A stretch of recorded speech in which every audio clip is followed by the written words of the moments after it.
दोस्तों आज इस वीडियो में मैं आपको बताऊंगा कि एक एमबीबीएस अब्रॉड का सपना देखने वाला स्टूडेंट कैसे एजेंट्स के ट्रैप में फंसता है। ये बहुत बड़ा ट्रैप है। इसको अगर आप एक बार जान गए तो आप अपना बहुत पैसा बचा जाओगे। इसमें क्या होता है, स्टार्टिंग में आप किसी भी यूट्यूबर को देखते हो और वो अपना नंबर देता है और आपको बोलता है कि मुझे डीएम करो, जैसे मैं बोलता हूँ आपको। और इसके बाद फिर वो आपका नंबर को एजेंट्स को दे देता है। मैं ऐसा कोई काम नहीं करता, मैं किसी स्टूडेंट्स का नंबर किसी एजेंट को नहीं देता। और उसके बाद वो एजेंट क्या करता है, जिसने नंबर दिया उसका कमीशन और अपना कमीशन दोनों जोड़ के आपको ओटीसी और कंसल्टेंसी बताता है उसी हिसाब से।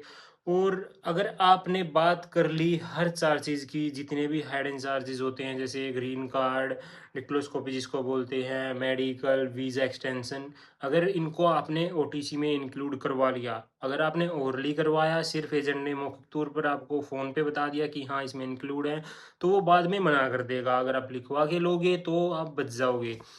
ये सब चीज़ें ओटीसी में इंक्लूड होती हैं। आप किसी भी एजेंट के पास रजिस्ट्रेशन करवाओ तो उसको कंसल्टेंसी में आपका वीज़ा, इनविटेशन, एडमिशन सब कुछ, इंडिया में जितना भी प्रोसेस होगा सब कुछ होता है। और 80,000 से ज़्यादा किसी भी कंसल्टेंट को कंसल्टेंसी चार्ज मत देना।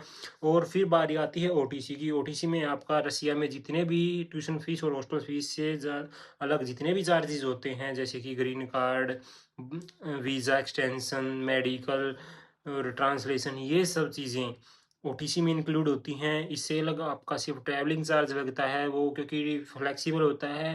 पता नहीं फ्लाइट की टिकट 2 लाख की हो, 20,000 की हो, कोई फ़र्क नहीं उससे, तो वो एक अलग चीज़ है। बट ओटीसी आपका मैक्सिमम 1000 से 1200 डॉलर ही होता है और इसमें हर चीज़ इंक्लूड होती है। इसके बाद सिर्फ आपको ट्यूशन फीस और हॉस्टल फीस देनी पड़ती है। अगर ये बातें आप लिखवा के किसी एजेंट से लोगे तो एजेंट्स आपसे कोई पैसा नहीं ले पाएगा। और एजेंट जो आपसे कमीशन लेते हैं, जो आपसे कंसल्टेंसी चार्ज लेते हैं, उसी में से आपको वो 1.5 लाख बता देंगे, 2 लाख बता देंगे। और जो जिस यूट्यूबर ने आपको बताया था कि ये कंसल्टेंसी अच्छी है या फिर आपका नंबर दिया था आपको बिना बताए, तो वो कंसल्टेंसी उसका पार्ट निकाल देती है। कोई कंसल्टेंसी 50,000 रुपये देती है, कोई कंसल्टेंसी 1 लाख रुपये देती है।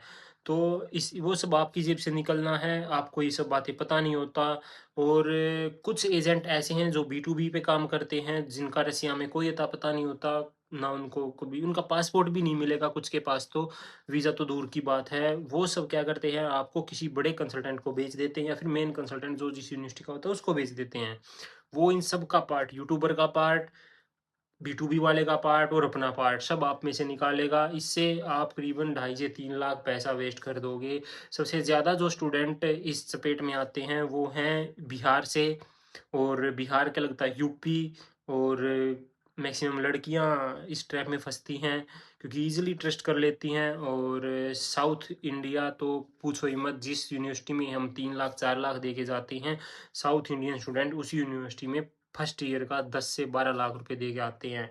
महाराष्ट्र एमपी साइड से भी बहुत बच्चों को इसी ट्रैप में फंसाते हैं। और ये जानकारी अगर आपको लग गया कि ओटीसी में क्या क्या इंक्लूड होता है, तो आपसे कोई भी एजेंट हायरिंग चार्ज नहीं ले पाएगा।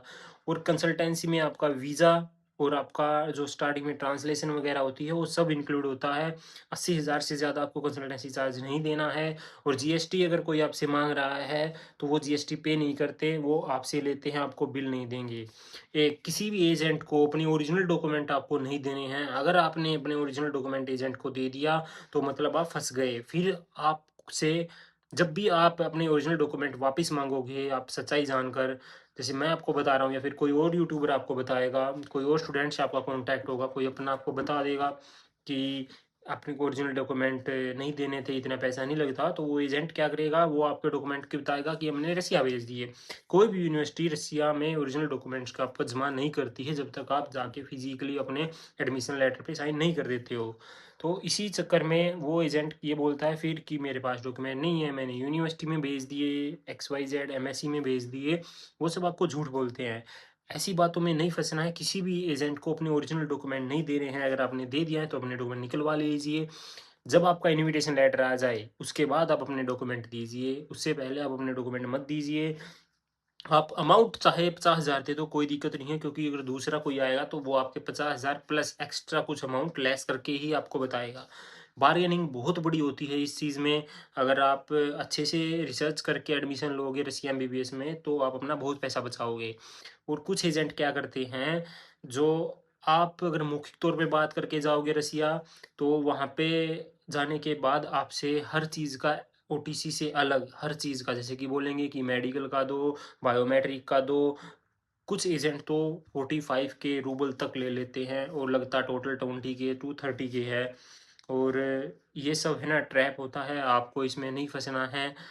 हर एजेंट से लिखवा के लेना जो भी आपका फीस का शेड्यूल हो, कि किस चीज़ का कितना लगेगा और कब पे करना है। ओटीसी में क्या इंक्लूड है और कंसल्टेंसी में क्या इंक्लूड है, हर चीज़ आपको लिखवा के लेनी है। अगर आप सिर्फ कॉल पे या फिर भरोसा करके गए बातों पे, तो आप फंस जाओगे। हर एजेंट अच्छा नहीं होता।